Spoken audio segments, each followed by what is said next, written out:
ప్రస్తుతం మనం ధర్నా చౌక్ లో ఉన్నాం. ధర్నా చౌక్ లో ఎవరైతే ఎంప్లాయీస్ జేఏసీ నాయకులు కావచ్చు, లేకపోతే ఎవరైతే ఎంప్లాయీస్ ఉంటారో వాళ్ళు కూడా ధర్నా అయితే నిర్వహిస్తున్న పరిస్థితి ఉంది. ధర్నా చౌక్ అంతా దద్దరిల్లుతో ఉన్న సిచ్యువేషన్ కూడా ఉంది.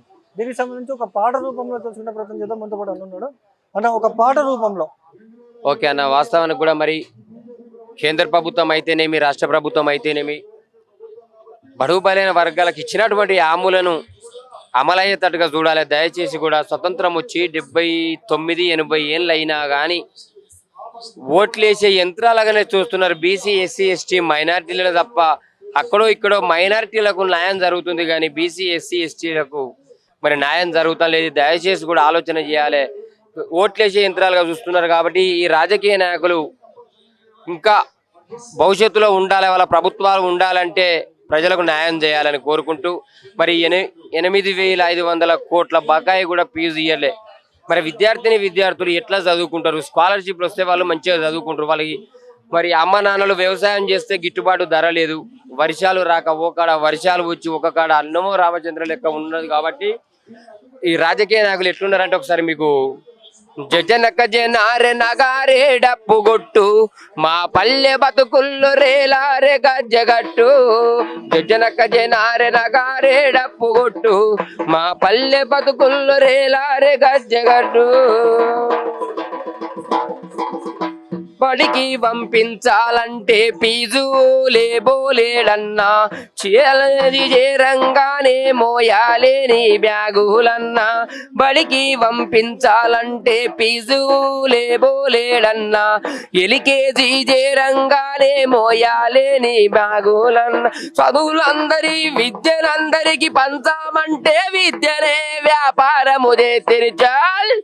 జనక జన్నారే నగారే డప్పు కొట్టు, మా పల్లె బతుకుల్లో రేలారే గజ్జగట్టు.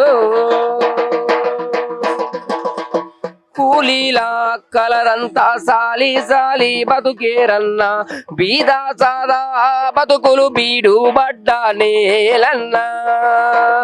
ఎందరెందరో మహానుభావులు విద్యలందరికి పంచామంటే విద్యనే వ్యాపారము చేసిరి. జజ్జనక్క అరే జజ్జనక్క జనారే నగారే డప్పు కొట్టు, మా పల్లె బతుకుల్లో రేలారే గజ్జగట్టు.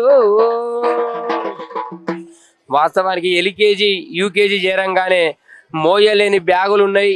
మరి ఆ పిల్లలకు పౌష్టిక ఆహారం దొరకక అంత పెద్ద బ్యాగులు ఉండడం, ఫీజులు ఉండడం కూడా ఇది వాస్తవానికి దుర్మార్గమైనటువంటి ఆలోచన. దీన్ని ఇప్పటికైనా ప్రభుత్వాలు ఆలోచన చేసి పిల్లలకు అంత పెద్ద బ్యాగులు ఇవ్వకుండా బుక్స్ కూడా బయట దొరికేటువంటి బుక్స్లు కానీ మెడికల్ షాపులలో 1500కు 1000 రూపాయలకు వచ్చేటువంటి మెడికల్ షాపులు కూడా బయట 3000, 4000. ఆ డాక్టర్కి ఇచ్చినటువంటి మెడికల్ షాప్నే మరి వాళ్ళ మెడికల్ షాపులనే కొనుక్కోమని చెప్పేటువంటి కూడా ఈ మాఫియాను కూడా అరికట్టాలి. దయచేసి కూడా మరి యువకులు కూడా డ్రగ్స్ పక్క పోకుండా మత్తు పానీయాలు తీసుకోకుండా కూడా ఈ దేశం కోసమే మంచిగా చదువుకొని ఒక IAS, IPS కావాలని కోరుకుంటూ ఈ ప్రభుత్వాలు కూడా ప్రోత్సహించాలని కోరుకోవడం జరుగుతుంది. Thank you.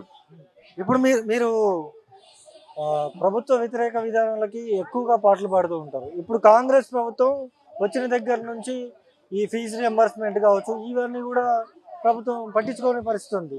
మొన్న చిన్న 6 ఏళ్ల బాబును కూడా కేంద్ర ప్రభుత్వంలో ప్రొటెస్ట్ చేస్తున్నారు. ఆయనను కూడా అరెస్ట్ చేసిన పరిస్థితి ఉంది ఒక పాట రూపంలో.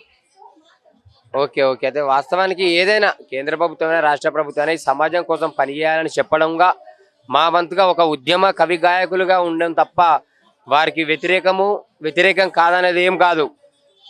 సామాన్య ప్రజలందరికీ కూడా వారు ఇచ్చినటువంటి హామీలను నెరవేర్చే దిశ వైపు నడవాలని కోరుకోవడంలో మా పాత్ర ఉంటుంది. మేము పాటలు పాడతాం. ఈ దేశం కోసము మంచి చెప్పడం కోసం మేము ముందుకు నడుస్తూనే ఉంటామని కోరుకుంటూ